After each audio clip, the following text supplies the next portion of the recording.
ஈரமிகு பெரும்பாட்டன் பேரரசர் பெரும்படுகு முத்தரையருடைய பொற்பாதங்களை போற்றி சாதி சமநிலையற்ற இந்த சமூகத்திலே சமநீதி சமர்புரிய வந்த சமநீதி போராளி அவர்களை வணங்குகிறேன்.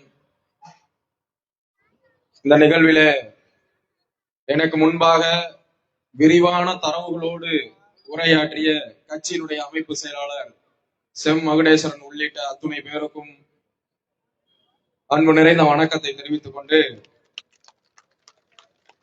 பேரன்பிற்குரியவர்களே, தமிழர் தேசம் கட்சி உட்பட அத்துணை பொதுமக்களும் நாம் இந்த பாளையம் பேரூராட்சியினுடைய தலைவருக்கும் செயல் அலுவலருக்கும் நன்றியை சொல்ல வேண்டும். தமிழர் தேசம் கட்சி இந்த நேரத்திலே நன்றியை உறுத்தாக்கிக் கொள்கிறது.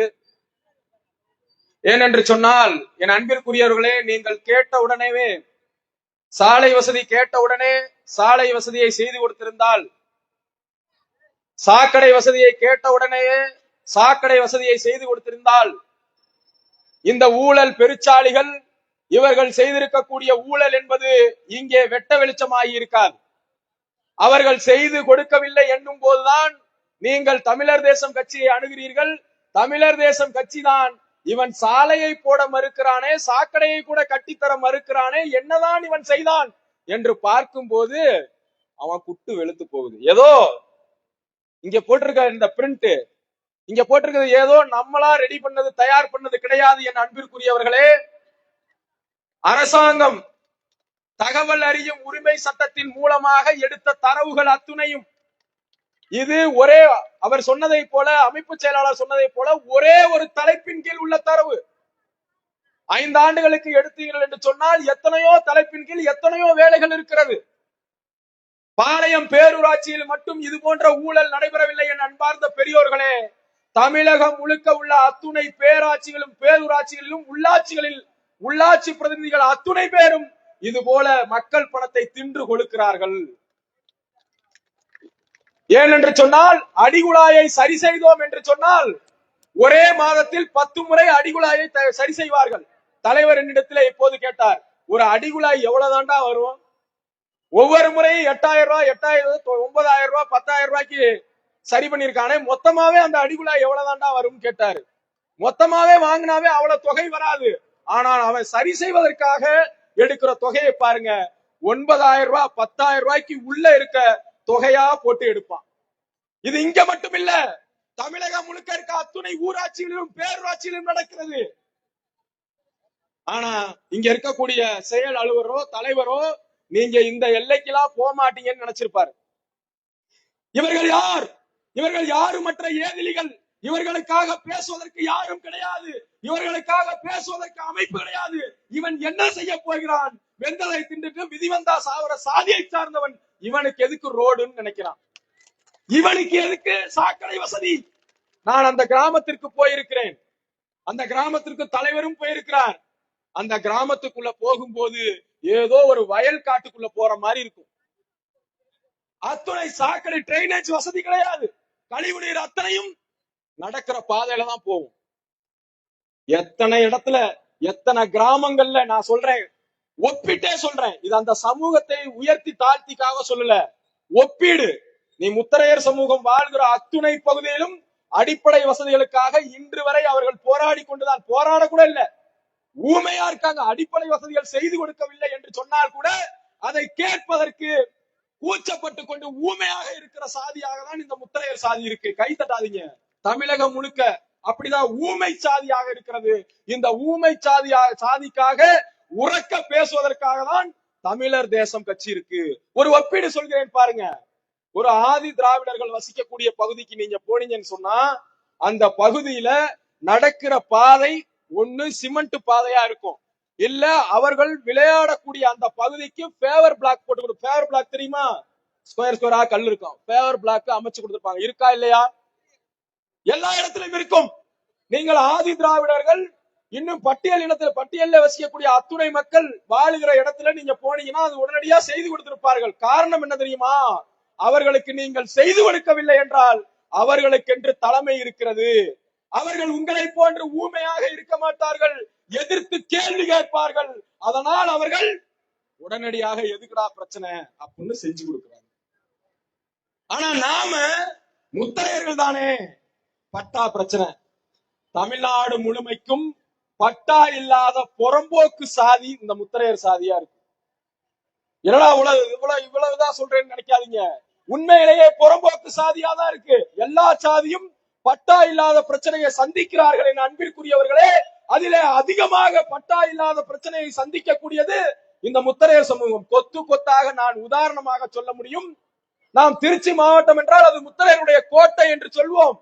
திருச்சி மாவட்டத்திலே குங்குமபுரம் என்ற பகுதியிலே 300க்கும் மேற்பட்ட முத்தரையர் குடும்பங்கள் இன்று வரை பட்டா இல்லாம வாழ்றான். இன்று வரை இந்திய சுதந்திரம் பெற்று 75 ஆண்டுகளை கடந்து விட்டது. 3/4 நூற்றாண்டுக்கு மேல் ஆகிவிட்டது. பட்டா அற்றவனாக இருக்க வீடற்றவனாக இன்று வரை பஞ்சை பராரியாக இருக்கிறான் இந்த முத்தரையர். திருச்சி மாவட்டம் குங்குமபுரத்துல 300 குடும்பம், அதே திருச்சி மாவட்டம் தேவஸ்தானத்துல 150 குடும்பம், சிவகங்கை மாவட்டம் ரணசிங்கபுரத்துல ஒரு 300 குடும்பம், விருதுநகர் மாவட்டம், மதுரை மாவட்டம், இங்க கரூர்ல வேங்காம்பட்டின்னு ஒரு ஊர் இருக்கு, அங்க ஒரு 50 குடும்பம், பாளையத்துல திண்டுக்கல் மாவட்டம் பாளையத்துல இங்க எத்தனை குடும்பம்? 150 குடும்பம். இப்படி பட்டா இல்லாத, நான் சொன்னது ஒரு சாம்பிள் தான், பட்டா இல்லாத முத்தரையர் சமூக குடியிருப்புகளை பட்டியல் போட்டோம் என்று சொன்னால் பெரும்பான்மையாக முத்தரையர் குடும்பங்கள் தான் இருக்கும். அப்ப தமிழ்நாட்டில் வேற எந்த சாதியும் வேற எந்த சமூகமும் இது போன்ற பிரச்சனையை சந்திக்கவில்லை. என்ன நினைக்கிறான் அப்படின்னா, இந்த மக்களை இதுகாரும் ஆண்ட அத்துணை கட்சிகளும் வாக்குகளாக பார்க்கிறார்கள். எந்த சமூகம் கேள்வி கேட்கும்? கேள்வி கேட்கிற சமூகத்தினுடைய கோரிக்கைகளை நிறைவேற்றவில்லை என்று சொன்னால் அந்த சமூகம் நமக்கு வாக்களிக்காது. ஒட்டுக்காக திரண்டு வாக்களிக்கக்கூடிய சமூகத்தினுடைய கோரிக்கைகளை மட்டும் நாம் நிறைவேற்றி கொடுப்போம். மற்றபடி 200க்கும் 300க்கும் ஓட்டு போடுகிற சாதிகளை பத்தி கவலை இல்லை. நீ நான் 200 ரூபாய் 300 ரூபாய்க்கு ஓட்டு போடுற சாதி அவன் கணக்குப்படி. மற்ற சமூகம் எல்லாம் அவர்கள் சமூகத்திற்கு என்ன தேவையோ, அடிப்படை வசதிகள் தேவையோ அதை நிறைவேற்றி கொடுத்தால்தான் ஓட்டு போடுவான். ஆனா இன்னைக்கு நம்ம ஆர்ப்பாட்டம் போராட்டம்னு களத்துல வந்து நிக்கிறோம். இன்னைக்கு விளக்க பொதுக்கூட்டம் போட்டிருக்கோம், கோரிக்கை விளக்க பொதுக்கூட்டம்னு. நாளைக்கே தேர்தல் வந்துச்சுன்னு சொன்னா இதுல எத்தனை பேர் தமிழர் தேசமாக நிற்பீர்கள்? எத்தனை பேர் நிப்பீங்க?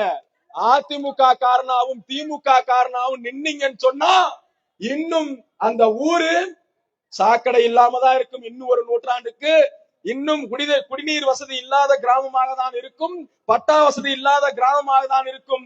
இன்னும் எத்தனையோ ரியல் எஸ்டேட் முதலாளிகள் உங்களுடைய இருக்கிற இடங்களை கூறு போடுவார்கள். நீர்நிலை புறம்போக்குன்னு உயர் நீதிமன்றம் உத்தரவு போட்டுச்சான், படிச்சேன். அதுல வாங்கியிருக்க ஆர்டர்ல சர்வே நம்பரே தப்பு. அத உண்மையிலே எவிக்ஷனுக்கு வர முடியாது. இன்னும் ஒரு புதிய உதாரணத்தை சொல்றேன், ஒரு உண்மையை சொல்றேன். நீர்நிலை புறம்போக்குல எந்த ஆக்கிரமிப்பு இருக்கக்கூடாதுன்னு சொல்ற உயர் நீதிமன்றமே நீர்நிலை புறம்போக்குல தான் கட்டப்பட்டிருக்கு. எங்க உக்காந்துகிட்டு ஆர்டர் போடுறாங்க உயர் நீதிமன்றம்? நீர்நிலை குளத்து பகுதியில நீர்நிலை புறம்போக்குல இருந்து கொண்டு நீர்நிலைகளை யாரும் ஆக்கிரமிக்க கூடாதுன்னு உத்தரவு போடுற அரசாங்கம் உயர் நீதிமன்றத்துலதான், அதன் கீழே தான் நாமெல்லாம் இருக்கோம். என் அன்பிற்குரியவர்களே, இது போன்ற பேரூராட்சியில் இருக்கக்கூடிய தலைவர்கள், அதில் இருக்கக்கூடிய செயல் அலுவலர்கள் இவங்க ஈடுபடுற ஊழல்கள்னால அரசாங்கத்திற்கு தான் அவப்பேர். அது எந்த அரசாங்கமா இருந்தாலும் சரி, அதிமுகவோ திமுகவோ எந்த அரசாங்கம் வந்தாலும் இவர்கள் கொள்ளையடித்துக் கொண்டுதான் இருப்பார்கள். எப்படி சொல்லி?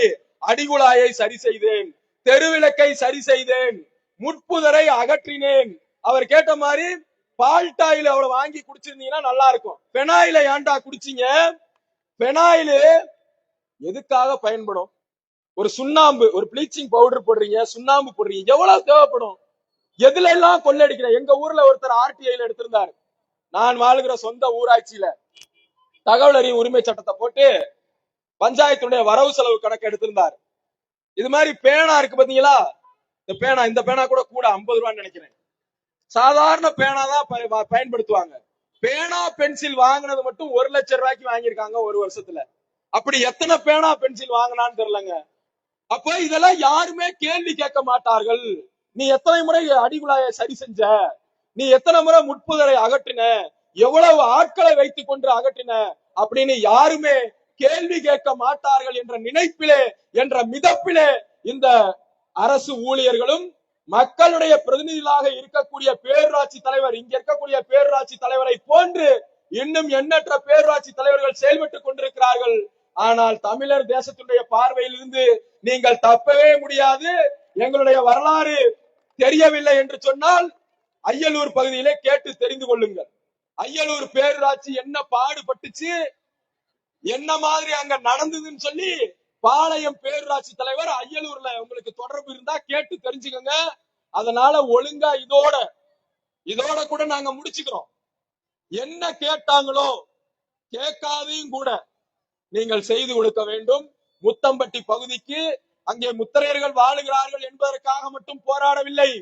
முத்தம்பட்டியை போன்று வேறு எந்த சமூகமெல்லாம் குரலற்ற சமூகமாக இருக்கிறதோ அத்தனை சமூகத்தின் வாக்குகளை பெற்று மக்கள் பிரதிநிதியாக இருக்கக்கூடிய அந்த பேரூராட்சி தலைவர் உங்களுடைய பணியை செய்ய வேண்டும். செயல் அலுவலர் என்ன கடவுளா?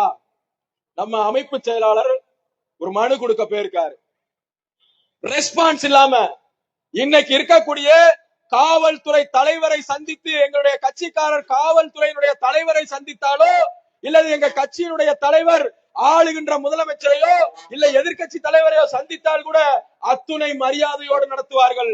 கட்சியினுடைய அமைப்பு செயலாளர் வரும்போது ஆஃப்டர் நீ ஒரு பேரூராட்சியினுடைய செயல் அலுவலர், மரியாதை கட்டத்தனமா நடந்திருக்க. நல்லா சொல்றேன் கேட்டுக்கோங்க. அடிப்படை வசதிகளுக்காக இன்னைக்கு நாங்க போராடுறோம்.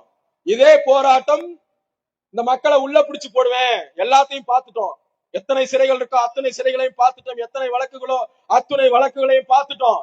அடிப்படை வசதிகள் கேட்கிற மக்களை நான் உள்ள பிடிச்சு போடுவேன் அப்படின்னு மிரட்டினீங்கன்னா உண்மையிலே நீங்க உள்ள போறதுக்கான அத்துணை வேலையும் பார்ப்போம், நிச்சயமாக பார்ப்போம். நீதிமன்றம் வரை செல்வோம்.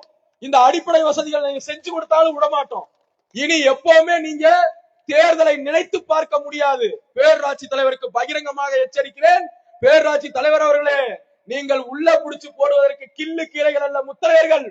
முத்தரையர்கள் தமிழகத்திலே வாழக்கூடிய ஒரு பெரும்பான்மை சாதி. உங்கள் சாதியை நான் குறிப்பிட விரும்பவில்லை. இந்த பெரும்பான்மை சாதியை நீங்கள் லெப்ட் ஹேண்ட்ல டீல் பண்ணணும்னு நினைச்சீங்கன்னு சொன்னா இது ரொம்ப ஆபத்தா முடியும் என்று சொல்லி இந்த மக்களுக்கு அடிப்படை வசதிகளும் மட்டுமல்ல அத்துணை பிரச்சனைகளையும் தமிழர் தேசம் நிற்கும். இந்த மக்கள் ஊமையாக இருக்கிறார்கள். அவர்களுக்கான உரத்த குரலாக முழங்குவதற்காக ஜனவரி 25 நம்முடைய மாநாடு. எல்லாரும் எழுதுறாங்க, முத்தரையருடைய வாக்கு யாருக்கு போகுது? மகளிர் உரிமை தொகை கொடுப்பதனால் திமுகவுக்கு போகுதா? அஞ்சல் தலை வெளியிட்டதனால் தேசிய ஜனநாயக கூட்டணிக்கு போகுதா? மணிமண்டபத்தை கட்டி வைத்ததனால் அதிமுகவுக்கு போகுதா? 10 ஆண்டுகளுக்கு முன்பு வரை முத்தரையர்களா, அவர்கள் எங்கே வாழுகிறார்கள் என்று கேட்ட அரசியல் கட்சிகள் இன்றைக்கு தமிழகத்திலே சூழல் மாறி இருக்கிறது. அந்த சூழலை மாற்றி காட்டியவர் அண்ணன் சமநீதி போராளி அவர்கள். நான் சொல்கிறேன், அஞ்சல் தலை வெளியிடுவதனாலோ இன்னும் பிற வேலைகளை செய்வதனாலோ மகளிர் உரிமை தொகை கொடுப்பதனாலோ முத்தரையருடைய வாக்குகள் மாறாது. நீங்கள் இந்த முத்தரையர் சமூகத்தை அங்கீகரிக்கும் போது, இந்த முத்தரையர் சமூகத்தினுடைய பிரதிநிதிகளை அங்கீகரிக்கும் போது நிச்சயமாக வாக்கு மாறும். எப்படி அங்கீகரிப்பேன் என்று சொன்னால், முத்தரையருடைய பிரதிநிதியாக இருக்கக்கூடிய தமிழர் தேசத்தை அங்கீகரிக்கும் போது மட்டும்தான் இந்த வாக்கு மாறும். அதற்கு இன்னைக்கு களத்துல யார் நிக்கிறா? அதிமுக காரங்க நமக்கு சாக்கடை வசதி இல்லைன்னு நிக்கிறாங்களா? திமுக காரங்க யாராவது சாக்கடை வசதி இல்லைன்னு இது மாதிரி மேடை போட்டு போராடுறாங்களா? ஆட்சியில் அவங்கதான் இருக்காங்க, உடனடியா செஞ்சு கொடுக்கலாம். பாஜக காரங்க யாராவது போராடுறாங்களா? காங்கிரஸ் கம்யூனிஸ்ட்லாம் போராட்டத்தை மறந்து 5 வருஷம் ஆச்சு. அப்போ யாரும் போராடல. உங்களுக்காக போராடுவது தமிழர் தேசம் தான். தேர்தல் நேரத்துல தமிழர் தேசம் என்ன சொல்லுது, யாரோட நிக்குது, அங்கேதான் நீங்களும் நிக்கணும். அப்பதான் இந்த சமுதாயத்துக்கான விடியல் பிறக்கும்னு சொல்லிட்டு வாய்ப்புக்கு நன்றி கூறி விடைபெறுகிறேன். நன்றி, வணக்கம்.